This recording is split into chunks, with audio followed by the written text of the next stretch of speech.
भगवत्पादं शङ्करं लोकशङ्करं शङ्करं शङ्कराचार्यं केशवं बादरायणं सूत्रभाष्यकृतौ वन्दे भगवन्तो पुनः पुनः श्रीमच्छङ्करभगवत्पूज्यपादसद्गुरुभ्यो नमः।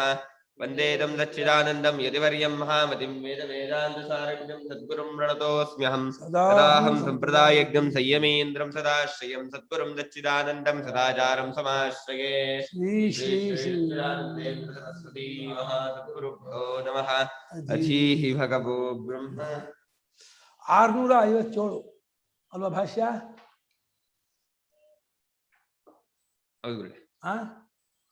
ಮಂತ್ರ ಅರ್ಥ ಆಯಿತು. ತಸ್ಮಾತ್ ತತ್ ಸಂಪ್ರದಾಯಃ ಅದ್ಯಾಪಿ ಅನುವರ್ತತೆ ಇತಿ. ತಸ್ಮಾತ್ ತತ್ ಸಂಪ್ರದಾಯಃ ಅದ್ಯಾಪಿ ಅನುವರ್ತತೆ ಇತಿ. ಆದ್ದರಿಂದ ಆ ಸಂಪ್ರದಾಯ ಅಂದ್ರೆ ವಿರೋಚನ ಸಂಪ್ರದಾಯ, ಆಸುರೋಪನಿಷತ್ತಿನ ಸಂಪ್ರದಾಯ ಇವತ್ತಿಗೂ ಫಾಲೋ ಆಗ್ತಾ ಇದೆಯಂತೆ. ಟಿಲ್ ಟುಡೇ ಇವತ್ತಿಗೂ ಕೂಡ ಅದು ಅನುಸರಣೆ ಮಾಡ್ತಾ ಇದ್ದಾರೆ. ಎಷ್ಟೋ ಕಡೆಯಲ್ಲಿ ಅದು ನಡೀತಾ ಇದೆ. ಏನಿದು? ಇಹಲೋಕೆ ಇಹಲೋಕೆ ಅದದಾನಂ ಅದದಾನಂ ದಾನಮಕುರ್ವಾಣಂ ದಾನಮಕುರ್ವಾಣಂ ಅವಿಭಾಗಶೀಲಂ ಅವಿಭಾಗಶೀಲಂ ಅಶ್ರದ್ಧಾನಂ ಅಶ್ರದ್ಧಾನಂ ಸತ್ಕಾರ್ಯೇಷು ಸತ್ಕಾರ್ಯೇಷು ಶ್ರದ್ಧಾರಹಿತಂ ಶ್ರದ್ಧಾರಹಿತಂ ಯಥಾಶಕ್ತಿ ಯಥಾಶಕ್ತಿ ಅಯಜಮಾನಂ ಅಯಜಮಾನಂ ಅಯಜನ ಸ್ವಭಾವಂ ಅಯಜನ ಸ್ವಭಾವಂ ಆಹುಃ ಆಹುಃ ಆಸುರಃ ಖಲ್ವಯಂ ಆಸುರಃ ಖಲ್ವಯಂ ಯತಃ ಏವಂ ಸ್ವಭಾವೋ ಬತ ಇತಿ. ಏವಂ ಸ್ವಭಾವೋ ಬತ ಖಿದ್ಯಮಾನಾಃ ಖಿದ್ಯಮಾನಾಃ ಶಿಷ್ಟಾಃ ಆಹುಃ ಅಹುಃ ಶಿಷ್ಟಾಃ ಶಿಷ್ಟಾಃ ಆಹುಃ ಶಿಷ್ಟಾಃ. ತಸ್ಮಾತ್ ದೇರ್ಫೋರ್ ಆದ್ದರಿಂದ ಇವತ್ತಿಗೂ ಆ ಸಂಪ್ರದಾಯ ನಡ್ಕೊಂಡು ಬರ್ತಾನೇ ಇದೆ. ಯಾವುದು? ವಿರೋಚನ ಸಂಪ್ರದಾಯ, ಆಸುರ ಸಂಪತ್ತಿನ ಸಂಪ್ರದಾಯ. ಇನ್ನು ಇಹಲೋಕೆ ಈ ಮನುಷ್ಯ ಲೋಕದಲ್ಲಿ ಯಾರಾದ್ರೂ ಒಂದು ಪೈಸಾನು ಒಬ್ರಿಗೂ ದಾನ ಮಾಡದೇ ಇರೋನು, ಯಾವ ಕಷ್ಟದಲ್ಲಿ ಬಡವರಾಗಿರಲಿ ಇಂದಿರಲಿ, ತನಗೆ ಅನುಕೂಲ ಇದ್ರು ಯೋಗ್ಯತೆ ಇದ್ರು ಒಂದು ರೂಪಾನು ಒಬ್ರು ಕೊಡದೇ ಇರುವಂಥವ್ರನ್ನ, ನಾನು ದಾನವನ್ನು ಮಾಡದೇ ಇರುವಂಥವ್ರನ್ನು ಅವಿಭಾಗ ನನ್ನ 4 ಜನ ಹಂಚ್ಕೊತೀವಿ. ಏನೇ ಒಂದು ಹಣ್ಣು ತಂದ್ರೆ ನೀನೊಂದು ತಿನ್ನೋ ನೀನೊಂದು ತಿನ್ನೋ, 4 ಹಣ್ಣು ತಿನ್ನೋ ಒಂದು ಹಣ್ಣು ಕೊಡೋದು. ಒಂದು ಬಾಳೆಹಣ್ಣು ಒಂದು ಚಿಪ್ ತಂದ್ರೆ ನೀವೊಂದು ತಗೊಳಪ್ಪ ಅಂತ ಕೊಡೋದು. ಏನೋ ಒಂದು ವಿಶೇಷವಾದ ಫಂಕ್ಷನ್ ಊಟದಲ್ಲಿ ನೀನು ಬಾಪ ಊಟ ಮಾಡಪ್ಪ ಅಂತ ಅನ್ನೋದು. ಅನ್ನದಾನವಾಗಲಿ, ಹಣ್ಣುದಾನವಾಗಲಿ, ದುಡ್ಡಾಗಲಿ, ವಸ್ತ್ರ ಆಗಲಿ ಏನನ್ನೂ ಕೊಡೋಕೆ ಇಷ್ಟಪಡಲ್ಲ. ಹಾಗೆ ಅಶ್ರದ್ಧ ದಾನ ಸತ್ಕಾರ್ಯದಲ್ಲಿ ಅಂದ್ರೆ ಪೂಜೆ ಪುರಸ್ಕಾರ ಜಪ ತಪ ಶ್ರದ್ಧೆ ಇಲ್ಲ. ಅದೆಲ್ಲ ಬರೀ ಸುಮ್ಮನೆ ನಮ್ಮನ್ನ ಬ್ರೈನ್ ವಾಶ್ ಮಾಡಿರೋದು. ಸುಮ್ಮನೆ ನಮ್ಮ ಇದನ್ನ ಮಾಡ್ತಾ ಪುರೋಹಿತರು ಕಲ್ಪನೆ ಮಾಡಿದಂತಹ ಒಂದು ಇದೇ ಹೊರತು ಇದರಲ್ಲಿ ಏನು ಹುರುಳಿಲ್ಲ ಅಂತ ಶ್ರದ್ಧೆಯೇ ಇಲ್ಲ. ಸತ್ಕಾರ್ಯದಲ್ಲಿ ಅಂದ್ರೆ ಜಪ ತಪ ಹೋಮ ಪೂಜೆ ಪುರಸ್ಕಾರಾದಿಗಳಲ್ಲಿ ಅವರಿಗೆ ಆಸಕ್ತಿ ಇಲ್ಲ. ಶ್ರದ್ಧಾರಹಿತ. ಶ್ರದ್ಧೆಯನ್ನು ಆಸ್ತಿಕ್ಯ ಬುದ್ಧಿ, ನಂಬಿಕೆ, ಶಾಸ್ತ್ರವಾಕ್ಯ, ಗುರುವಾಕ್ಯ, ಧರ್ಮ ಪುಣ್ಯಾಪುಣ್ಯಗಳಲ್ಲಿ ಧರ್ಮ ಮಾರ್ಗದಲ್ಲಿ ನಂಬಿಕೆ ಇದ್ದವರು ನಾಸ್ತಿಕರು. ಆಮೇಲೆ ಯಥಾಶಕ್ತಿ ಅಯಜಮಾನ, ತನ್ನ ಸಾಮರ್ಥ್ಯಕ್ಕೆ ಅನುಗುಣವಾಗಿ ಯಜ್ಞ ಮಾಡದೇ ಇರುವವನು. ಯಜ್ಞ ಹೇಳಬೇಕು ಪೂಜಾದಿಗಳು, ಯಜದೇವ ಪೂಜಾದಿಗಳು. ಏನಾದರೂ ಒಂದು ಯಜ್ಞ, ಭಗವಂತ 4ನೇ ಅಧ್ಯಾಯದಲ್ಲಿ ಗೀತೆಯಲ್ಲಿ ಅನೇಕ ಪ್ರಕಾರ ಯಜ್ಞ ಹೇಳಿದ. ಆ ಯಜ್ಞದಲ್ಲಿ ಯಾವ್ದಾದ್ರು ಒಂದು ಯಜ್ಞ ಮಾಡಿದ್ರೆ ಉತ್ತಮನಾಗ್ತಾನೆ. ಒಂದು ಯಜ್ಞವನ್ನು ಮಾಡಿದವನು ಆಯೋಜನ ಸ್ವಭಾವ, ಏನು ಯಾರನ್ನು ಪೂಜಿಸೋಲ್ಲ, ಗೌರವಿಸೋಲ್ಲ, ದೇವತೆಗಳಿಗೆ ಏನು ಕೊಡಲ್ಲ. ಅಂಥವರನ್ನ ಶಿಷ್ಟರು ಹೇಳ್ತಾರಂತೆ ಆಸುರ. ಅಪ್ಪ ನೀವು ಸುಲಾಕೋಣಪ್ಪ, ಇವನು ಯಾವ ಕಾರಣದಿಂದ ಇವನು ಏವಂ ಸ್ವಭಾವ, ಈ ಸ್ವಭಾವದವನಾಗಿದ್ದಾನೋ. ಆದ್ದರಿಂದ ಬತ, ಅಯ್ಯೋ ಏನಪ್ಪ ಪರಮಾತ್ಮ ಇಷ್ಟೆಲ್ಲ ಅನುಕೂಲ ಕೊಟ್ಟ, ಐಶ್ವರ್ಯ ಕೊಟ್ಟ, ವಿದ್ಯೆ ಕೊಟ್ಟ, ಎಲ್ಲ ಇದೆ. ಏನೋ ಅವನಿಗೆ ಶ್ರೇಯಸ್ಸು, ಅವನೇ ಪುಣ್ಯ ಮಾಡಿ ದಾನ ಧರ್ಮ ಮಾಡಿದೆ, ಮುಂದಿನ ಜನ್ಮದಲ್ಲೂ ಹೀಗೆ ಹೋಗ್ತಾನೆ. ಅಲ್ಲಿ ಭಿಕ್ಷುಕ ಮನೆಗೆ ಬಂದು ಭಿಕ್ಷೆ ಬೇಡುವಾಗ ಭಿಕ್ಷೆ ಅಲ್ಲ ಅಂತ ಬೇಡ್ತಾ ಇರೋದು. ಅಟನ್ ಗೃಹಾನ್ ಭಿಕ್ಷು ಶಿಕ್ಷತ್ಯೇವ ನಯಾಚತಿ. ಅವನು ಶಿಕ್ಷಣ ಕೊಡೋಕೆ, ನಮಗೆ ಉಪದೇಶ ಕೊಡೋಕೆ ಬರ್ತಾ ಇದ್ದಾನಂತೆ ಮನೆಗೆ ಭಿಕ್ಷುಕ. ಏನೇನು ಭಿಕ್ಷೆ ಕೊಡ್ತಾನೆ ಅಂತಂದ್ರೆ ಅದತ್ವ ಮಾದೃಶೋ ಮಾಭೂಹು, ನಾನು ಜನ್ಮಾಂತರದಲ್ಲಿ ಒಬ್ರಿಗೊಂದು ದಾನ ಧರ್ಮ ಮಾಡಲಿಲ್ಲ, ಹಾಗಾಗಿ ನಾನು ಭಿಕ್ಷುಕನಾಗಿ ಹುಟ್ಟಿದ್ದೀನಿ. ನೀನ್ ಮಾತ್ರ ಹೀಗೆ ದಾನ ಮಾಡ್ತೀನಿ, ಭಿಕ್ಷುಕನಾಗಿ ಹುಟ್ಟಬೇಡ. ದತ್ವಾ ತ್ವಂ ತ್ವಾದೃಶೋ ಭವ, ಕೊಡುವನಾಗಿದ್ದು ನಿನ್ನಂತೆ ನೀನಿರು, ನೀನು ದೊಡ್ಡವನಾಗೇ ಬಾಳು, ಚೆನ್ನಾಗೇ ಬಾಳು, ಉದಾರಿಯಾಗಿ ಸಾತ್ವಿಕನಾಗಿ ಬಾಳಯ್ಯ, ನೀನು ರಾಕ್ಷಸ ಪ್ರವೃತ್ತಿ ಬೇಡ, ಆಸುರ ಪ್ರವೃತ್ತಿ ಬೇಡ ಅಂತ ಅವನು ಹೇಳ್ತಾನಂತೆ. ಯಾರೋ ಭಿಕ್ಷುಕ ಮನೆ ಬಂದು ಭಿಕ್ಷಿಗೆ ಅಮ್ಮ ತಾಯಿ ಭಿಕ್ಷೆ ಕೊಡ್ರಮ್ಮ ಅಂತ ಆ ಶಬ್ದ ಹೇಳಿದ್ರು. ಆ ಪದದಲ್ಲಿ ಆ ಅಂತರಾರ್ಥ ಏನು ಅಂದ್ರೆ, ನೀನು ಕೊಡದೆ ಇರಬೇಡ, ಕೊಡದೆ ಇದ್ರೆ ನನ್ನ ಹಾಗೆ ಹುಟ್ಟುಬಿಡ್ತೀಯ ನೀನು ಮುಂದಿನ ಜನ್ಮದಲ್ಲಿ. ನೀನು ಕೊಡುವನಾದ್ರೆ ನೀನು ಯಾವಾಗಲೂ ಕೊಡುವನಾಗೇ ಇರ್ತೀಯ, ಜನ್ಮಾಂತರಲ್ಲೂ ನಿನ್ನ ಕೈ ಮೇಲೆ ಇರುತ್ತೆ. ಯಾವಾಗ ಕೈ ಹೀಗಿರ್ಬೇಕು ಹೊರತು ಹೀಗಿರ್ಬಾರ್ದಂತೆ. ಹೀಗಿದ್ರೆ ದೀನ, ಹೀಗಾದ್ರೆ ಉತ್ಕೃಷ್ಟ ಅಂತ.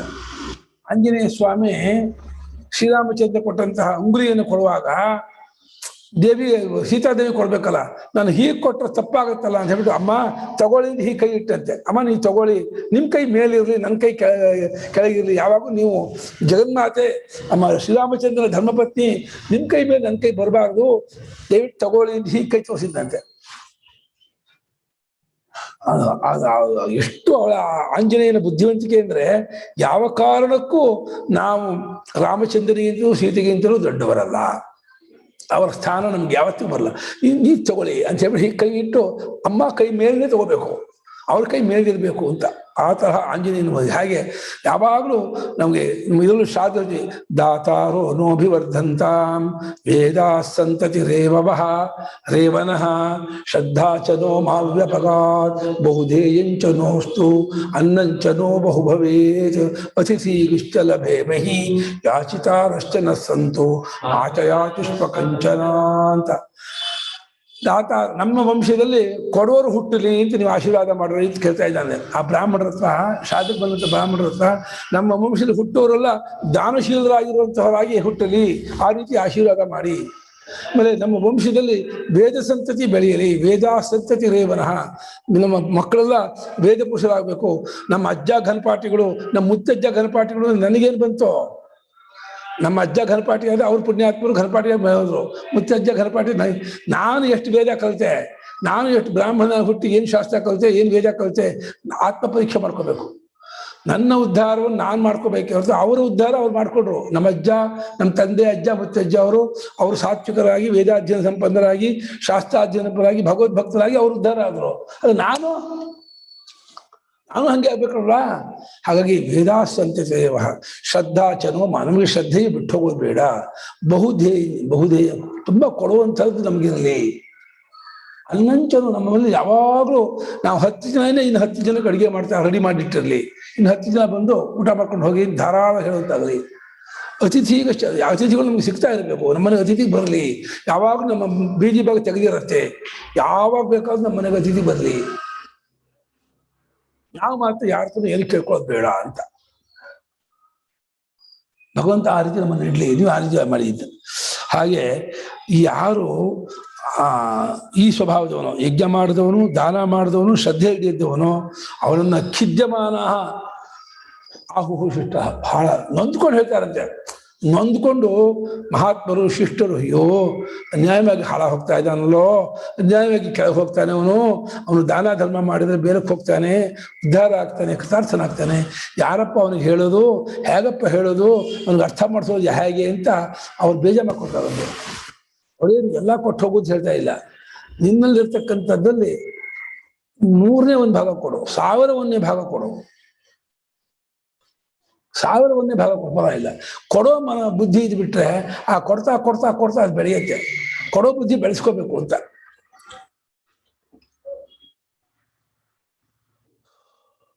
ಅಸುರಾಣಾಂಹಿ ಯಸ್ಮಾತ್ ಅಶ್ರದ್ಧಾನತಾದಿ ಲಕ್ಷಣ ಏಷಾ ಉಪನಿಷತ್. ಏಕೆಂದರೆ ಏಕೆಂದರೆ ಅಸುರರದ್ದು ಇದು ಅಶ್ರದ್ಧಾನತ, ಅಯಜಮಾನತ, ಅದು ಯಾಗ ಮಾಡದೇ ಇರೋದು, ಶ್ರದ್ಧೆ ಇಲ್ಲದೆ ಇರೋದು, ದಾನ ಮಾಡದೇ ಇರೋದು ಮುಂತಾದವುಗಳೆಲ್ಲ ಅಸುರರ ಸ್ವಭಾವ. ಅದು ಅವರ ಲಕ್ಷಣ, ಅವರದ್ದು ಈ ಉಪನಿಷತ್ತು. ನಾವು ಆ ಉಪನಿಷತ್ತಿಗೆ ಶ್ರುತಿ ಅದನ್ನು ಉಪನಿಷತ್ತು ಅಂತಲೇ ಕರೀತಾ ಇದೆ. ಅವರು ರಾಜ್ಕುಮಾರ್ ಭಕ್ತ ಅಂತ ಹೇಳಿದಾಗೆ ಭಗವಂತನ ಭಕ್ತ, ರಾಜ್ಕುಮಾರ್ ಭಕ್ತ, ಇವನ್ ಭಕ್ತ, ಅವನ್ ಭಕ್ತ ಅಂತ ಸಿನಿಮಾಗೆ ಭಕ್ತ ನನಗೆ ಅದರಿಂದ ಭಕ್ತರು ಅವರು.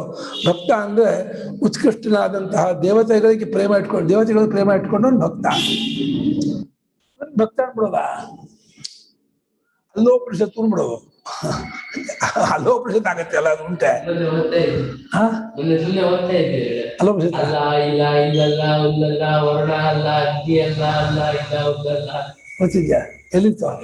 ಬಿಡಿ ಸಿಕ್ಕಿತ್ತು. ಓಹ್, ಒಳ್ಳೆ ಕಾಮಿಡಿ ಕನ್ನಡದಿಂದ ಸಂಸ್ಕೃತ ಅಲ್ಲ ಅಂದ್ರೆ ಕನ್ನಡ ಪಾಲು. ಅಲ್ಲ ಅಂದ್ರೆ ಇದು ಸಂಸ್ಕೃತ. ಹೌದಾ? ತೀರಾ ಕೊಟ್ಟೆಯಲ್ಲ ಇದು. ಯಾವುದೇ ವೈದಿಕನೂ ಅಲ್ಲ, ಹಳೇದು ಅಲ್ಲ. ಅಕ್ಬರ್ ಕಾಲದಲ್ಲಿ ಬ್ರಾಹ್ಮಣರನ್ನ ಕನ್ನಡ ಮಾಡಕ್ಕೆ, ಅವರ ಧರ್ಮ ಹಾಳು ಮಾಡಕ್ಕೆ ಅಂತ ಬರ್ತಿರೋದು ಒಂದು. ಆವಾಗಿಂದ ಇದು ಅಲ್ಲಿವರೆಗೂ ಹೌದು, ಅವತ್ತಿದ್ಯಾ? ಏನಪ್ಪ ಅಶ್ರದ್ಧಾನ ಆದದಾನ ಅಯಜಮಾನ ಅನ್ನೋದು ಅಸುರರ ಉಪನಿಷತ್ತು. ಅಸುರರಿಗೆ ಒಪ್ಪಿಗೆ ಆಗಿರ್ತಕ್ಕಂಥ ಅವರು ಇದನ್ನು ನಡೆಸುವಂಥದ್ದು. ನಮಗೆ ಉಪನಿಷತ್ ಶಬ್ದಕ್ಕರ್ಥ ರಹಸ್ಯ ವಿಚಾರ. ಯಾವುದು ರಹಸ್ಯ ವಿಚಾರವೋ ಸೂಕ್ಷ್ಮ ವಿಚಾರವೋ ಅದು ಉಪನಿಷತ್ತು ಅಂತ. ಉಪಾನ ಸಮೀಪದಿಂದ ಬಳಿಸಾರುವವರಿಗೆ, ನೀನು ನಿಶ್ಚಯದಿಂದ ಅಲ್ಲೇ ಇರುವವರಿಗೆ ಸತ್ ಅಂದರೆ ಸಂಸಾರ ದುಃಖ ಅಜ್ಞಾನ ಕಷ್ಟಗಳು ಎಲ್ಲವೂ ಪರಿಹಾರವಾಗುತ್ತೆ, ನಾಶವಾಗುತ್ತೆ. ಅದು ಉಪನಿಷತ್ತು ಅಂತ. ಶದುನ ವಿಶರಣ ಗತ್ಯವಸಾಧನ 3. ವಿಶರಣ ಅಂದರೆ ಲೂಸ್ ಆಗೋದು, ಗತಿ ಅಂದರೆ ಹೋಗಿ ಸೇರೋದು, ಅವಸಾಧನ ಅಂದರೆ ಸಂಸಾರ ಅವಿದ್ಯೆ ಎಂಡ್ ಆಗೋದು. 3 ಅರ್ಥ ಇಟ್ಕೊಂಡಿದೆ ಸತ್ತು. ಅದು ನೀ ಅನ್ನೋದು ಸಮೀಪದಿಂದ ನಿಶ್ಚಯದಿಂದ ಅಲ್ಲೇ ಇರೋವರಿಗೆ ಆ ಫಲ ಆಗತ್ತೆ ಅಂತ. ಈ ಅಸುರೋಪನಿಷತ್ತಿಗೆ ಏನು ಫಲ ಆಗತ್ತೆ? ಅಸುರ ಭಾವ ಉಂಟಾಗುತ್ತೆ ಅಷ್ಟೇ. ತಯಾ ಉಪನಿಷದ ಸಂಸ್ಕೃತ ಸಂತಹ ದಾಹ ಇಲ್ಲ. ಉಪನಿಷದ ಸತ್ಯ ಕ್ವಶನ. ಪ್ರೇತಸ್ಯ ಶರೀರಂ ಕುಣಪಂ ಭಿಕ್ಷಯ ಗಂಧಮಾಲ್ಯ ಅನ್ನಾದಿ ಲಕ್ಷಣಯ ವಸನೇನ ವಸ್ತ್ರಾದಿನ ಆಚ್ಛಾದನಾದಿ ಪ್ರಕಾರೇಣ ಅಲಂಕಾರೇಣ ಧ್ವಜ ಪತಾಕಾದಿಕರಣೇನ ಇತಿ ಏವಂ ಸಂಸ್ಕುರ್ವಂತಿ. ಆ ಉಪನಿಷತ್ತಿನಿಂದ ಕೂಡಿಕೊಂಡವರು, ಅದರಿಂದ ಸಂಸ್ಕಾರಗೊಂಡಂತಹ ಜನರು ಈ ಪ್ರೇತನ ಸತ್ತೋದ ಹೆಣವಾದ, ಕುಣಪ ಅಂದ್ರೆ ಹೆಣ, ಸತ್ತೋದ ಶರೀರಕ್ಕೆ ಕುಣಪ ಅಂತಾರೆ. ಸತ್ತೋದ ಶರೀರವನ್ನ ಹೆಣವನ್ನ ಅಲ್ಲಿ ಮಧ್ಯ ಇಟ್ಕೊಂಡು ಸುತ್ತಲೂ ಎಲೆ ಹಾಕಿ ಭಿಕ್ಷೆಯಿಂದ ಅಂದ್ರೆ ಊಟ, ಎಲ್ಲರೂ ಊಟ ಹಾಕಿಸ್ತಾರೆ.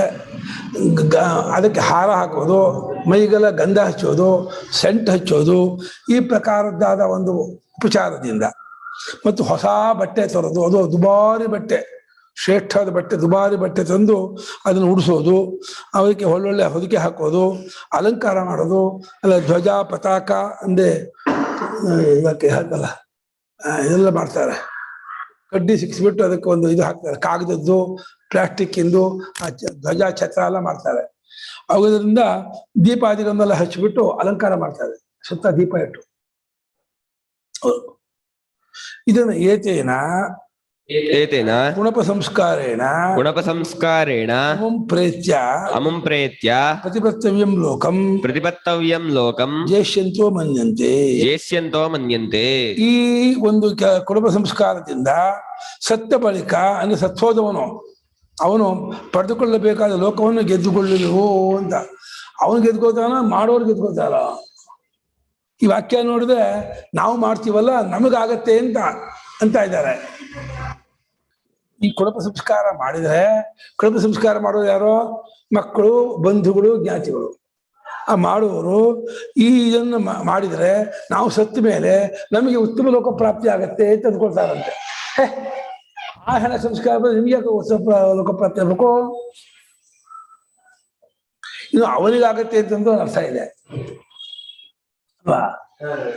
ಹೆಣ ಸತ್ತಂತ ಜೀವ ಅವನಿಗಂತೂ ಆಗದಂತೆ, ಮಾಡುವ ನಮಗಾಗತ್ತಂತೆ ಅವ್ರು ಹೇಳ್ತಿದ್ದಾರೆ. ನಾವು ಆ ಲೋಕವನ್ನು ಗೆದ್ಕೊಳ್ತೀವಿ ಅಂತ. ನೀರಿಲ್ವಾ? ಯಾತಕ್ಕೆ ಒಂದು ಖಾಲಿ ನೀವು ಅದೇ ಹೇಳ್ತೀರಾ ಅಲ್ವಾ ಗುರುಗಳೇ, ನಮ್ ಶ್ರೇಯಸ್ಗೋಸ್ಕರ ಮಾಡೋದು, ಸತ್ತೋರ್ಗೋಸ್ಕರ ಅಲ್ಲ ಅಂತ. ಅಲ್ಲ, ಸತ್ತವರಿಗೆ ತಾನೇ ನಮ್ ಸಂಸ್ಕಾರ ಮಾಡೋದು. ಆದ್ರೆ ಆ ಸಂಸ್ಕಾರ ಮಾಡೋದು ನಮ್ ಶ್ರೇಯಸ್ಗೋಸ್ಕರ, ಸತ್ತೋದವ್ರಿಗೋಸ್ಕರ ಅಲ್ಲ ಅಂತ ನೀವೇ ಹೇಳ್ತೀರಲ್ಲ. ಶಾಸ್ತ್ರದಲ್ಲಿ ಅವ್ರಿಗೂ ಸದ್ಗತಿ ಆಗ್ಬೇಕು ಅಂತ ಮಾಡ್ಬೇಕು. ಅವನ ಸಂಸ್ಕಾರ ಮಾಡದೆ ಹೋದ್ರೆ ಅವ್ರಿಗೆ ಪ್ರೇತತ್ವ ನಿವೃತ್ತಿ ಆಗಲ್ಲ, ಪ್ರೇತರಾಗಿ ಸಂಚಾರ ಮಾಡ್ತಿರ್ತಾರೆ ಅಂತ ಶಾಸ್ತ್ರ ಹೇಳುತ್ತೆ. ಅವರಿಗೆ ಸದ್ಗತಿ ಕೊಡಿಸೋದು ತಾನು ಅದನ್ನು ಶ್ರೇಷ್ಠ ಪಡ್ಕೊಳ್ಳೋದು ಎರಡೂ ಇದೆ. ಅವರಿಗೆ ಸದ್ಗತಿ, ಅವ್ರಿಗೆ ಪ್ರೇತತ್ವ ವಿಮೋಕ ಮಾಡಬೇಕು, ತಾನು ಅವರ ಆಶೀರ್ವಾದ ಪಡ್ಕೋಬೇಕು. ಈ ಎರಡರ ಉದ್ದೇಶದಿಂದ ಸಂಸ್ಕಾರ ಮಾಡಬೇಕು ಅಂತ. ಇವರು ನಾವು ಪಡ್ಕೊಳ್ತೀವಿ ಅಂದ್ಕೊಂಡು ಅದಕ್ಕೆ ಮಾಡ್ತಾರಂತೆ. ಅವನಿಗೆ ಸತ್ತವನಿಗಲ್ಲ ಅನ್ನೋದು. ಈ ಶವ ಸಂಸ್ಕಾರದಿಂದ ಆ ಸತ್ತ ಬಳಿಕ ನಾವು ಸತ್ತ ಬಳಿಕ ಪಡೆದುಕೊಳ್ಳಬೇಕಾದ ಲೋಕವನ್ನು ಗೆದ್ದುಕೊಳ್ಳಬೇಕು. ನಾವು ಗೆದ್ದುಕೊಳ್ತೀವಿ ಅಂದ್ರೆ ನಾನು ಇದಕ್ಕೆ ಆದ್ರೂ ಜೊತೆ ನಾನು ಇದ್ ಮಾಡ್ಕೊಂಡು ಅಳವಡಿಸ್ಕೊಂಡು ನಾನು ಇದ್ ಮಾಡ್ಕೊಂಡಿರ್ತೇವೆ. ನಾನು ಸತ್ ಮೇಲೆ ಸಂಸ್ಕಾರ ಮಾಡ್ತಾರಲ್ಲ ಅವ್ರು ಮಾಡೋದು ಯಾರು ಮಾಡ್ತಾರೆ, ನನ್ನ ಮಗ ಯಾರು ಮಾಡ್ತಾರಲ್ಲ, ಅದರಿಂದ ನಾನು ಒಳ್ಳೆ ಲೋಕ ಪಡ್ಕೊಳ್ತೀನಿ. ಅದು ಇಲ್ಲಿ ಅರ್ಥ ಅಲ್ಲ ಅದು.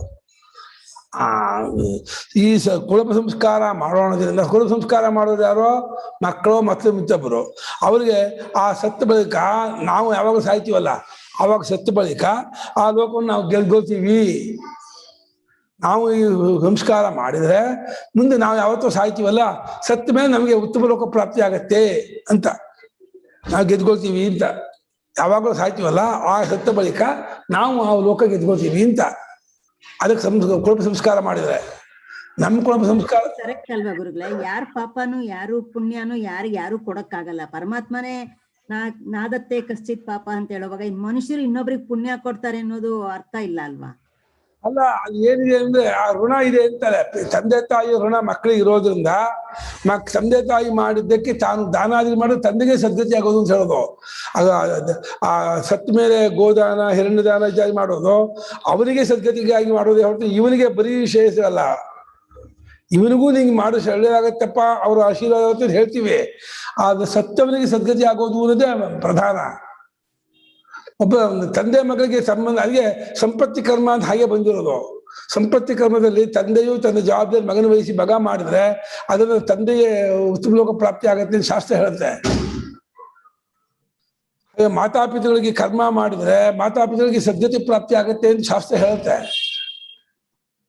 ಇವರಿಗೆ ಅದ ಸದ್ಗತಿ ಕೊಡಿಸಿದಂತಹ ಮಗನಿಗೂ ಅವರ ಆಶೀರ್ವಾದದಿಂದ ಒಳ್ಳೇದಾಗತ್ತೆ ಅಂತ ಹೇಳುತ್ತೆ. ಎರಡು ಫಲ ಆದಂಗಾಯ್ತು ಇವರಿಗೆ. ಅದೇ ನೀವ್ ಹೇಳ್ತಿರಲ್ಲ, ಮಕ್ಕಳಿಗೋಸ್ಕರ ನಾವ್ ಮಾಡಿದ್ರೆ ಫಲ ಪೂರ್ಣ ಇರಲ್ಲ, ಒಂದ್ ಸ್ವಲ್ಪನಾದ್ರೂ ಫಲ ಆಗತ್ತೆ ಅಂತ ಹೇಳ್ತಿರಲ್ಲ, ಹಾಗೆ ಇದು. ಹೌದು ಆಗತ್ತೆ. ನಾವು ಬೇರೆಯವ್ರಿಗೆ ಆರ್ತಿಜ್ಯ ಮಾಡಲ್ವೇ? ಬೇರೆಯವ್ರಿಗೆ ಆರ್ತಿಜ್ಯ ಮಾಡ್ತಕೊಳ್ಳೋ ಹಾಗೇನೆ ತಂದೆ ತಾಯಿ ಅಂದ್ರೆ ಅದಕ್ಕೆ ಅಧಿಕಾರಿಗಳೇ ಮಾಡ್ಬೇಕು ಅಂತ ಹೇಳೋದು. ಮಾತಾಪಿತೃಗಳಿಗೆ ಅವ್ರು ಜನ್ಮ ಕೊಟ್ಟ ಋಣ ಇದೆಯಲ್ಲ, ಸಾಲ, ಅದು ತೀರ್ಸೋಕ್ಕಾಗಲ್ಲ. ಅದಕ್ಕಾಗಿ ಜನ್ಮ ಕೊಟ್ಟ ಮಾತಾಪಿತೃಗಳ ಒಂದು ಋಣವನ್ನ ನಮ್ಗೆ ಯಾವತ್ತೂ ಇದ್ದೇ ಇರುತ್ತೆ. ಆದ್ದರಿಂದ ನಾವು ಜೀವಿತ ಕಾಲ ಇರುವಷ್ಟು ದಿವಸನೂ ಮೊದಲು 10 ದಿವಸ ಕರ್ಮಾಂತರ ಮಾಡಿ ವರ್ಷ ಅವರ ಶ್ರಾದ್ದಾದಿಗಳು ಮಾಡಿ ಅವರ ಆಶೀರ್ವಾದ ಪಡ್ಕೊಂಡು ಅವರಿಗೂ ಒಂದು ಸುಖ ಆನಂದ ತಲುಪ್ತಾ ಇರುತ್ತಂತೆ ಶ್ರಾದ್ದಾದಿ ಮಾಡೋದ್ರಿಂದ.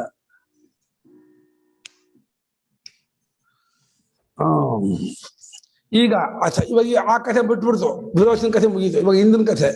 ಅಥ ಹೇಂದ್ರೋ ಅಪ್ರಾಪ್ಯೈವ ದೇವಾನ್ ಏತದ್ಭಯಂ ದದರ್ಶ. ಇಂದ್ರೋ ಅಪ್ರಾಪ್ಯೈವ ದೇವಾನ್ ಯಸೈವ ಖಲ್ವಯಮಸ್ಮಿನ್ ಶರೀರೇ ಸಾಧ್ವಲಂಕೃತೆ ಸಾಧ್ವಲಂಕೃತೋ ಭವತಿ ಸುವಸನೆ ಸುವಸನಃ ಪರಿಷ್ಕೃತೆ ಪರಿಷ್ಕೃತಃ. ಸಾಧ್ವಲಂಕೃತೋ ಭವತಿ ಸುವಸನೆ ಸುವಸನಃ ಪರಿಷ್ಕೃತೆ ಪರಿಷ್ಕೃತಃ. ಅಸ್ಮಿನ್ ಅಂಧೇ ಅಂಧೋ ಭವತಿ. ಏವಮೇವ ಅಯಮಸ್ಮಿನ್ನಂಧೇ ಅಂಧೋ ಭವತಿ. ಶ್ರಾಮೇ ಶ್ರಾಮಃ ಪರಿವೃಕ್ಣೇ ಪರಿವೃಕ್ಣಃ. ಶ್ರಾಮೇ ಶ್ರಾಮಃ ಪರಿವೃಕ್ಣೇ ಪರಿವೃಕ್ಣಃ. ಅಸ್ಯೈವ ಶರೀರಸ್ಯ ನಾಶಮನ್ವೇಷ ನಶ್ಯತಿ. ಅಸ್ಯೈವ ಶರೀರಸ್ಯ ನಾಶಮನ್ವೇಷ ನಶ್ಯತಿ. ಅಹಮತ್ರ ಭೋಗ್ಯಂ ಪಶ್ಯಾಮೀತಿ. ಅಹಮತ್ರ ಭೋಗ್ಯಂ ಪಶ್ಯಾಮೀತಿ. ಸಹ ಸಮಿತ್ಪಾಣಿಃ ಪುನರೇಯಾಯ. ಪ್ರಾಣಿಃ ಪುನರೇಯಾಯ. ಪ್ರಜಾಪತಿರುವಾಚ. ಪ್ರಜಾಪತಿರುವಾಚ.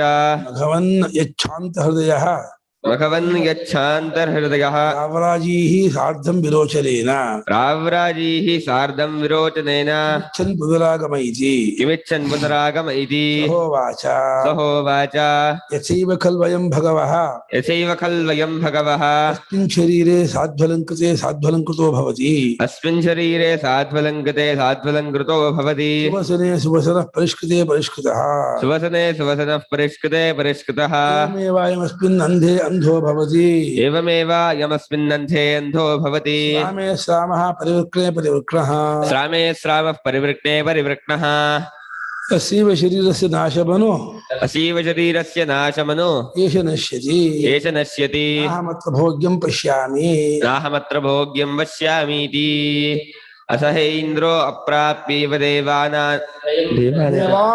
देवानेतद्भयं ददर्श यथैव खल्वयं अस्मिन् शरीरे साध्वलङ्कृते साध्वलङ्कृतो भवति सुवसने सुवसनः परिष्कृते परिष्कृतः एवमेव यमस्मिन् अन्धे अन्धो भवति श्रामे श्रामः परिवृक्णे परिवृक्णः अस्यैव शरीरस्य नाशमन्वेष नश्यति अहमत्र भोग्यं पश्यामीति सह सवित्वाणिः पुनरेयाय रघुमः प्रजापतिरुवाच भगवन् यच्छा अन्तर्हृदयः प्राव्राजीः सार्धं विरोचनेन किमिच्छन् पुनरागम इति सहोवाच यथैव खल्वयं भगवः अस्मिन् शरीरे साध्वलङ्कृते साध्वलङ्कृतो भवति सुवसने सुवसनः परिष्कृते परिष्कृतः एवमेव अयमस्मिन्नन्धे अन्धो भवति श्रामे श्रामः परिवृक्णे परिवृक्णः अस्यैव शरीरस्य नाशमनु एष नश्यति नाहमत्र भोग्यं पश्यामीति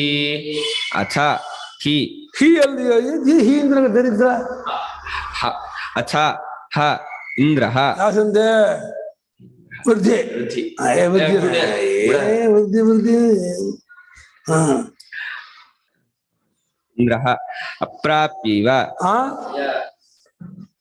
अप्राप्य एव यासंदे वृद्धि ಯಾಕಿಂಗೆ देवानाम् एतत् ದೇವಾನಾಂ ಎಲ್ಲಿದೆಯೋ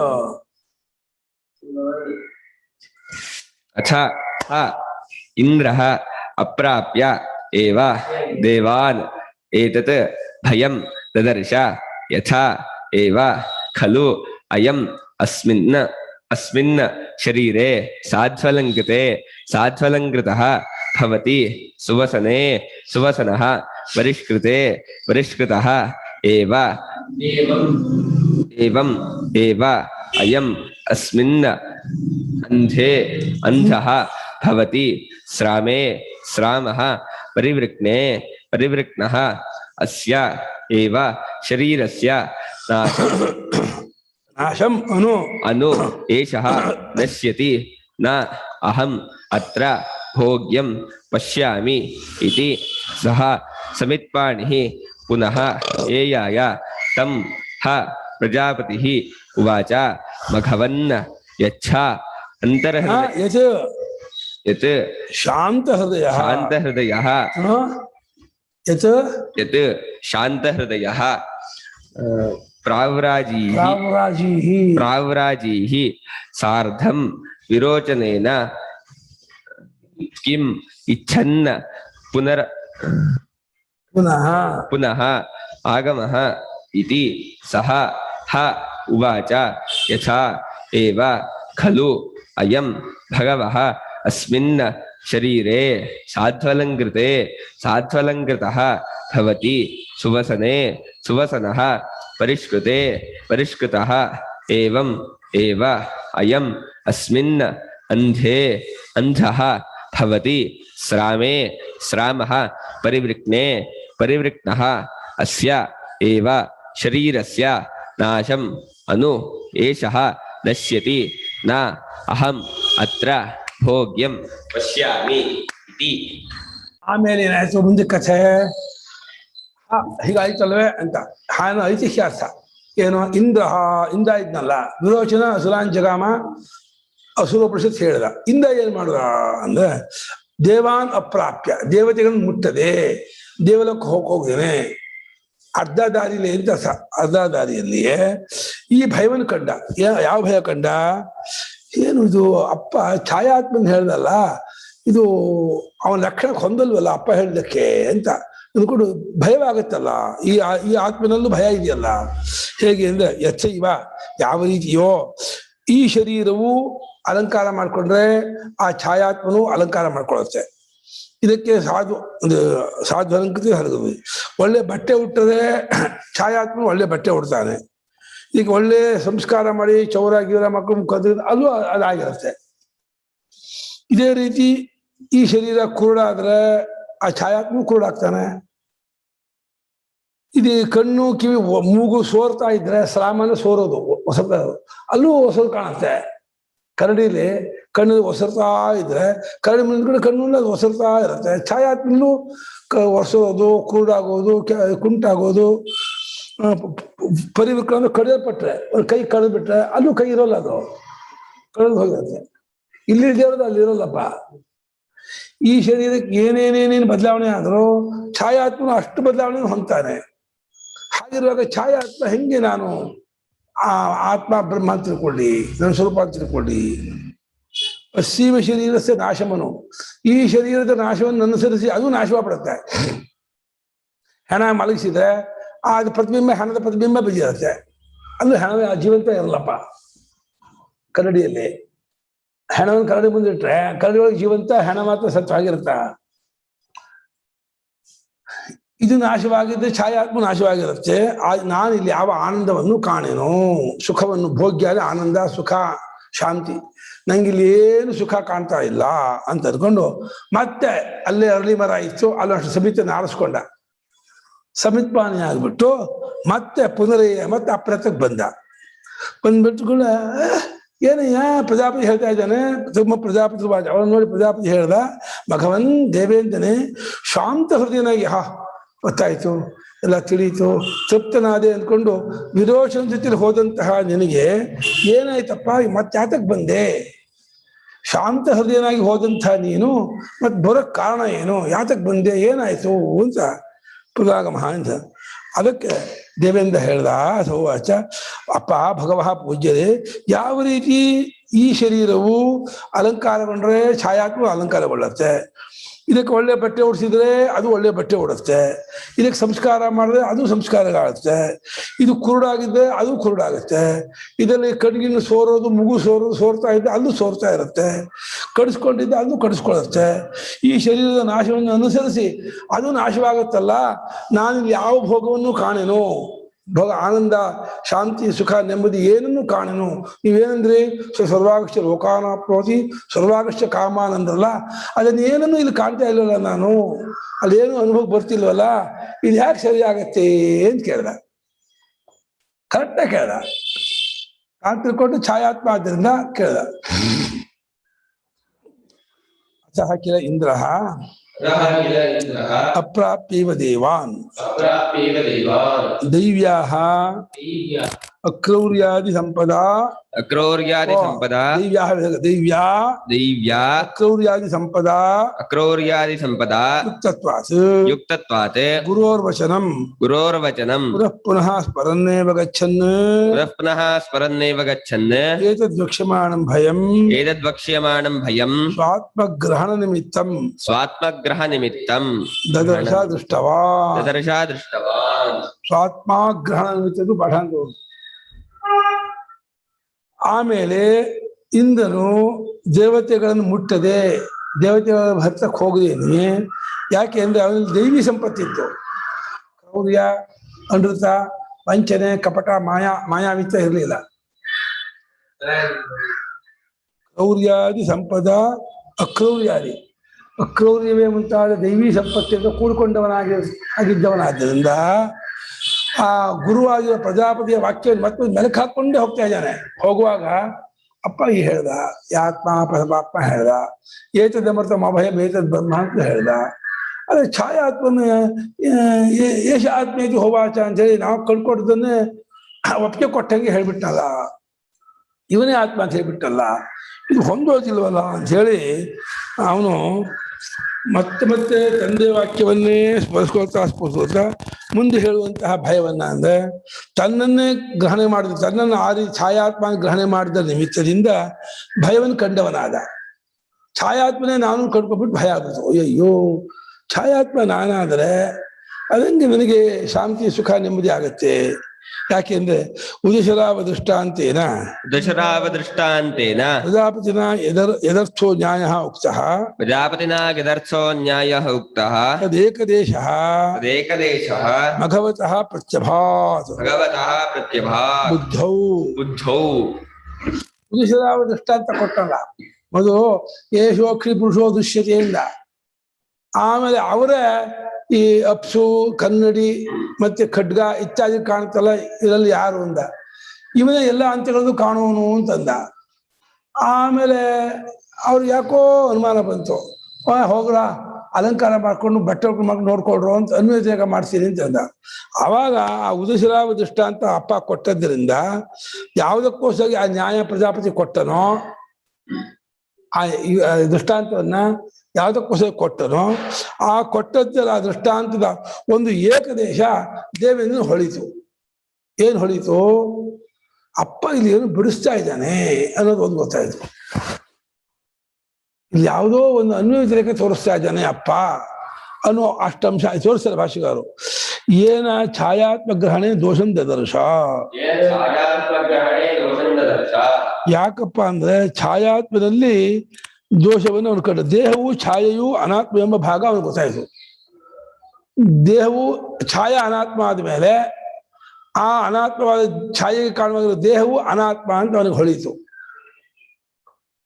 ಎರಡು ಅನಾತ್ಮವಾದಾದ್ಮೇಲೆ ಅದರಲ್ಲಿ ಪುರುಷಾರ್ಥ ಆಗುತ್ತೆ. ಸ್ವಲ್ಪ ಅವನು ಯೋಚನೆ ಮಾಡ್ದ. ವಿರೋಚನ ತರ್ಕ ಮಾಡಿ ಛಾಯಾತ್ಮಕ್ಕೆ ಕಾರಣ ದೇಹಾತ್ಮ ಅನ್ಕೊಂಡು ಇದೇ ನಾನು ಕೂಡ ಹೋಗ್ಬಿಟ್ಟ. ದೇವಿಂದ ತರ್ಕ ಮಾಡೋದು ಏನ್ ಮಾಡ್ದ?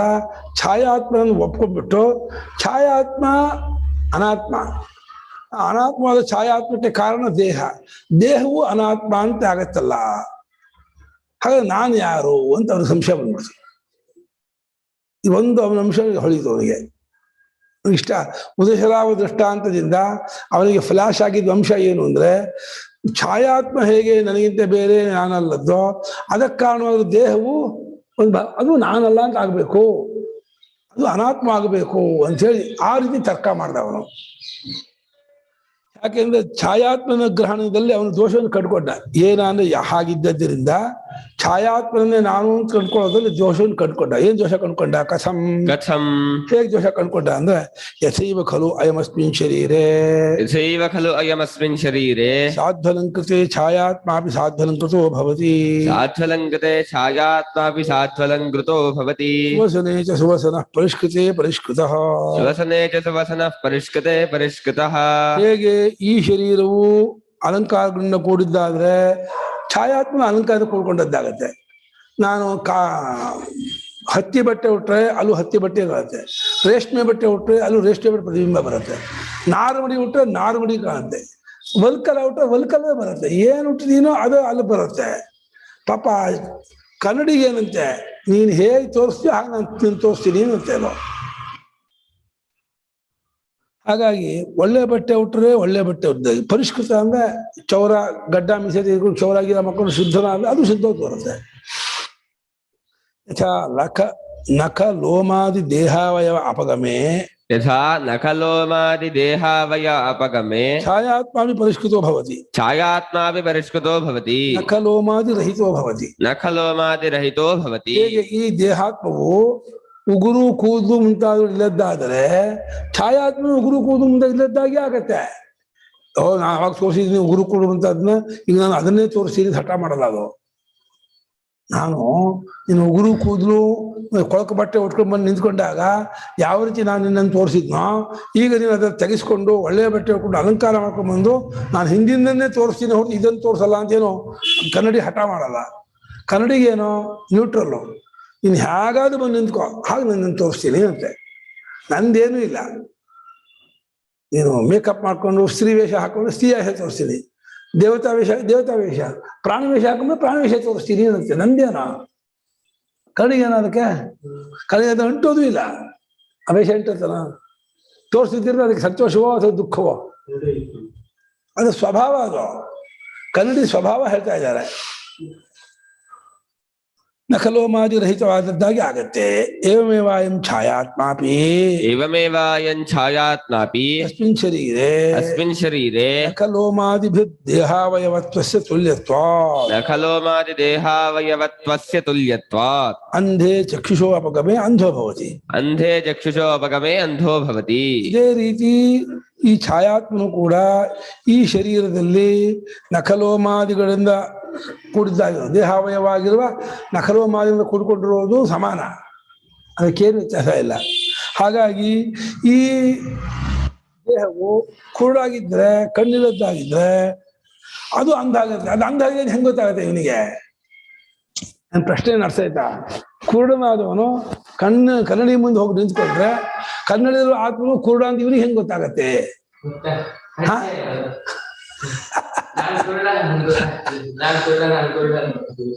ಇಂದ್ರ ಛಾಯಾತ್ಮ ನಾನಲ್ಲ ಅನಾತ್ಮ ಅಂತ ಅನ್ಕೊಂಡ್ ಹೋಗೇ ಇರ್ಲಿಲ್ಲ ಅಲ್ವಾ ಗುರುಗಳೇ? ಅಲ್ಲ, ನಾನು ಅನ್ಕೊಂಡು ಹೋಗಿದ್ಮೇಲೆ ಚರ್ಚೆ ಮಾಡ್ತಿರೋದು. ನಾನು ಭಯ ಕಂಡ ಛಾಯಾತ್ಮ ನಾನು ಅಂದ್ಕೊಂಡು ಹೋದ್ಮೇಲೆ ಅದೇಂಗ್ ಛಾಯಾತ್ಮ ನಾನು ಅಂದ್ಕೊಳಕ್ಕಾಗತ್ತೆ? ಯಾಕೆಂದ್ರೆ ಇದು ಹೆಂಗಿರುತ್ತೋ ಹಂಗೆ ಇರುತ್ತೆ ಛಾಯಾತ್ಮ. ಇದಕ್ಕೆ ಪಡಿಯಚ್ಚೋ, ಆದ್ರಿಂದ ಅದು ನಾನಾಗಕ್ಕೆ ಸರಿಯಾಗಲ್ವಲ್ಲ ಅಂತ ಆಮೇಲೆ ಯೋಚನೆ ಮಾಡ್ದ. ಮುಂಚೆ ನಾನು ಅಂದ್ಕೊಂಡು ಹೋದ, ಛಾಯಾತ್ಮನನ್ನೇ ನಾನು ಅಂದ್ಕೊಂಡು ಹೋದ. ಆಮೇಲೆ ಅರ್ಧ ದಾರಿಯಲ್ಲಿ ಯೋಚನೆ ಮಾಡ್ದ, ಛಾಯಾತ್ಮ ನಾನು ಹೆಂಗಾಗ್ತೀನಿ? ಈ ದೇಹಾತ್ಮ ಯಾವ್ಯಾವ ರೀತಿ ಇರುತ್ತೋ ಛಾಯಾತ್ಮ ಹಾಗೆ ಹಾಗೆ ಆಗತ್ತೆ. ಇದಕ್ಕೆ ಏನೇನು ಅಲಂಕಾರ ಮಾಡ್ತೀವ? ಏನ ವೈವನಂತೀಯ? ಈ ಛಾಯಾತ್ಮನು ಈ ದೇಹಾತ್ಮ ಏನೇನೇನು ಮಾಡ್ಕೊಳತ್ತೋ ಅದನ್ನ ಅದು ಮಾಡ್ಕೊಳತ್ತೆ. ಅದಕ್ಕೆ ಸ್ವತಂತ್ರ ಏನಿದೆ ಛಾಯಾತ್ಮನಿಗೆ?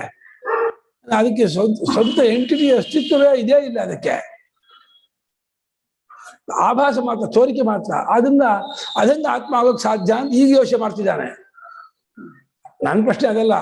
ಕುರುಡನಾಗಿ ಹೋಗಿ ನಿಂತ್ಕೊಂಡ್ರು ಅದು ಕುರುಡಾಗಿ ತೋರ್ಸುತ್ತೆ ಅಂದ್ರೆ ಯಾರಿಗೆ ಕುರುಡಾಗಿ ನಿಂತು ತೋರ್ಸುತ್ತೆ? ಆಗ ಒಂದ್ ಕಣ್ ಕುರುಡ ಅಂತ ಮಾಡ್ಕೋಬೇಕು. ಅದಕ್ಕೆ ಅಂಧ ಅಂದ್ರೆ ಪೂರ್ತಿ ಅದೇ ಒಕ್ಕಣ್ ಕುರುಡ ಅಂತ ಅರ್ಥ.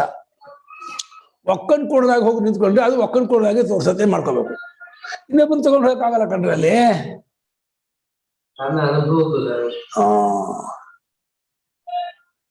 ಅಂದ್ರೆ ಇಲ್ಲಿ ನೀವ್ ಹೇಳಿದ್ರಲ್ಲಿ ನಂಗೆ ಒಂದು ತೊಡಕ್ ಕಾಣಿಸ್ತಿರೋದೇನಂದ್ರೆ, ಛಾಯಾತ್ಮ ಅಂತ ಅನ್ಕೊಂಡು ಹೋದಂತ ಇಂದ್ರ ಅದು ಛಾಯಾತ್ಮ ನಾನು ಅನ್ಕೊಂಡು ಹೋದವನು ಮೊದಲನೇ ಅವನಿಗೆ ವಿಚಾರ ಬಂದಿದ್ದು ಛಾಯಾತ್ಮ ನಾನಲ್ಲ ಅಂತ. ಅನಾತ್ಮ ಛಾಯಾತ್ಮ ನಾನಲ್ಲ ಅಂತ ಮೊದಲನೇ ವಿಚಾರ ಬಂತು. ಅಲ್ಲ, ಮೊದಲ ವಿಚಾರ ಛಾಯಾತ್ಮ ನಾನಲ್ಲ, ಮೊದಲನೇ ವಿಚಾರ ಛಾಯಾತ್ಮ ನಾನು ಅನ್ನೋದು ಅಲ್ಲ. ಹೋದಾಗ ಛಾಯಾತ್ಮ ನಾನು ಅನ್ಕೊಂಡು ಹೋದ. ಆಮೇಲೆ ದಾರಿನಲ್ಲಿ ಹೋಗೋವಾಗ ವಿಚಾರ ಮಾಡಿದಾಗ ಛಾಯಾತ್ಮ ನಾನಾಗಕ್ ಸಾಧ್ಯ ಇಲ್ಲ, ಅದು ಈ ನನ್ನ ತರನೇ ಅದು ತೋರ್ತಾ ಇದೆ. ಯಾವ ತರ ನಾನ್ ಬದ್ಲಾದ್ರೂ ಅದು ಛಾಯೇನು ಬದ್ಲಾಗ್ತಾ ಇದೆ ಅನ್ಕೊಂಡ. ಆದ್ರೆ ಆ ಬದ್ಲಾದ ಛಾಯಾತ್ಮ ನಾನಲ್ಲ, ಅದ್ ಅನಾತ್ಮ ಅನ್ಕೊಂಡಿದ್ದನ್ನ ನಾನು ಅನಾತ್ಮ ಅಂದ್ರೆ ಈ ದೇಹ ಅನಾತ್ಮ ಅಂತ ಹೇಗೆ ಇಕ್ವೇಟ್ ಮಾಡಕ್ಕಾಯ್ತು ಅವನ್ಗೆ? ಅಲ್ಲ, ಅವನು ಅಕ್ಷರಾರ್ಥವಾಗಿ ಛಾಯಾತ್ಮನ್ ಹೇಳಿದ್ನಲ್ಲ, ಇದು ನಾನು ಆಗಕ್ ಹೊಂದಲ್ವಲ್ಲ ಅಂತ ಇದ್ದಾನೆ ಅಷ್ಟೇ. ಅಪ್ಪನ ಅಕ್ಷರಾರ್ಥ ಒಪ್ಕೊಂಡ್ಬಿಟ್ಟ. ಅಪ್ಪ ಏಷ ಆತ್ಮೇಜಿ ಹೋವಾಶ ಅಂದ್ಬಿಟ್ನಲ್ಲ, ಇವನೇ ಆತ್ಮ ಅಂತ. ಇವನ್ ಹೆಂಗ ಆತ್ಮ ಆಗ್ತಾನೆ? ಛಾಯಾತ್ಮ ನಾನ್ ಹೆಂಗಾಗ್ತೀನಿ? ಅನಾತ್ಮ ಆದದ್ ನಾನ್ ಹೆಂಗಾಗ್ತೀನಿ ಅಂತ ಇವಾಗ ತರ್ಕ ಮಾಡ್ತಿದ್ದಾನೆ. ದೇಹನು ಅನಾತ್ಮ ಅಂತ ಹೆಂಗ್ ಅನ್ಕೊಂಡ ಅಂತ ನಾ ಕೇಳಿ. ಅದಲ್ಲ, ಛಾಯಾತ್ಮ ಹೇಗೆ ಕಾಣುತ್ತೋ ಅವನಿಗೆ ಮಾಯಾತ್ಮ ನಾನು ಅಂದ್ಕೊಂಡವನು, ನಾನು ಅಂತ ಅಂದ್ಕೊಂಡ ಛಾಯಾತ್ಮ ಇದರ ಎಲ್ಲಾ ವಿಕಾರದಿಂದಲೂ ಅದು ವಿಕಾರವಾಗತ್ತೆ ಅಂದ್ಮೇಲೆ ಇದು ನಾನಾಗಕ್ ಸಾಧ್ಯ ಇಲ್ಲ, ಅದು ನಾನಾಗಕ್ ಸಾಧ್ಯ ಇಲ್ಲ ಅಂತ ತರ್ಕ ಮಾಡ್ದ ಅವನು. ಅದ್ ಹೇಗೆ ಅಂತ, ಅದ್ ಹೇಗೆ ಇದು ನಾನಲ್ಲ ಅನ್ನೋದು ಹೇಗೆ ಬರುತ್ತೆ? ಅದಕ್ಕೆ ಸಂಬಂಧ ಹೇಗ್ ತಗೊಂಡ ಅಂತ. ಇದರ ಅಧೀನ ಅದರದ್ದು ಅಂತ ಯಾವಾಗ ಗೊತ್ತಾಯ್ತೋ, ಇದರ ಅಧೀನ ಅದು ಅಂತ ಗೊತ್ತಾದ್ಮೇಲೆ ಅದು ನಾನಲ್ಲ ಅಂತ ಆದ್ಮೇಲೆ ಅದಕ್ಕೆ ತೋರಿದ ಇದು ನಾನಲ್ಲ ಅಂತ ತಾನೇ ಆಗತ್ತಲ್ಲ. ಯಾವಾಗ ದೇಹಕ್ಕೆ ಅಧೀನವಾಗಿ ಛಾಯಾತ್ಮ ತೋರೋನು ಅಂತ ಆಗ್ಬಿಟ್ಟ, ಅವಾಗ ಅದು ಸ್ವತಂತ್ರವಾಗಿರೋದಲ್ಲ ಅಂತ ಆಯ್ತು. ಸ್ವತಂತ್ರ ಇರೋದಲ್ಲ ಆಮೇಲೆ ಅದಕ್ಕೆ ಕಾರಣವಾದ ಇದು ಸ್ವತಂತ್ರ ಅಲ್ಲ ಅಂತ ಅರ್ಥ ಆಯ್ತು ಅವನಿಗೆ. ಛಾಯಾತ್ಮ ನಾನು ಅಂದ್ಕೊಂಡು ಹೋದ, ಆಮೇಲೆ ಅನ್ನಿಸ್ತು ಅಯ್ಯೋ ಇದರ ವ್ಯತ್ಯಾಸ ಏನೇನಿದೆಯೋ ಎಲ್ಲ ವ್ಯತ್ಯಾಸನೂ ಅದು ಹೊಂದುತ್ತೆ, ಅದನ್ನ ಅದು ನಾನಾಗಕ್ ಸಾಧ್ಯ ಇಲ್ಲ ಅಂತ ಒಂದು ತೀರ್ಮಾನ ಬಂದ. ಅದು ನಾನಾಗಕ್ ಸಾಧ್ಯ ಇಲ್ಲ ಅಂತ ಆದ್ಮೇಲೆ ಅದಕ್ಕೆ ಕಾರಣವಾದ ಇದು ನಾನಾಗಕ್ ಸಾಧ್ಯ ಇಲ್ಲ ಅಂತ ಅದು ಬಂತು ಅವನಿಗೆ. ಅರ್ಥ ಆಗುತ್ತೆ. 2 ಮೆಟ್ಲು ಹತ್ಬಿಟ್ಟ. 2 ಹತ್ಬಿಟ್ಟ ಅವನು. ಛಾಯಾತ್ಮನು ಬಿಡಿಸ್ಕೊಂಡ, ದೇಹಾತ್ಮನು ಬಿಡಿಸ್ಕೊಂಡ.